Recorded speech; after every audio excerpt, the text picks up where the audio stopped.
Hello বন্ধুরা, good morning. এটা ছিল ষষ্ঠীর সকাল। আমি সকালবেলা ঘুম থেকে উঠে স্নান টান সেরে একদম রেডি হয়ে গেছি। আর আমি আর শাশুড়ি এবার চলে গেলাম ষষ্ঠীতলায়।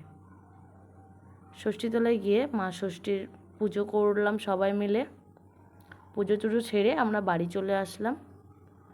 আর ওকে আমরা বলে দিয়েছিলাম যে আমরা পুজো করছি, এই সময় স্নানটা সেরে নিও। তো স্নান টান সেরে বসে পড়েছে। তো এবার যেগুলো নিয়ম আছে, আশীর্বাদী ফুল দিয়ে দিল, তারপর এই ষাটের জল দিয়ে এলো, যেগুলো নিয়ম থাকে আর কি মা ষষ্ঠী।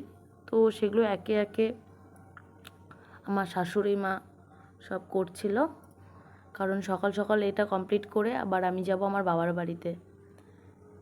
তো ভাবলাম গপুকেও নিয়ে নিই, গপুকে একটু ভিডিওতে নিয়ে নিলাম। আমাদের গপু কিন্তু খুব কিউট। এটা যদিও আমার না, এটা আমার শাশুড়ির গপু, মানে আমার দেওর, আমি তাকে দেওরই বলি। তো শাশুড়ি মা দিয়ে দিল ষষ্ঠীর সুতো, আমাকে আর ওকে দুজনকে পরিয়ে দিল।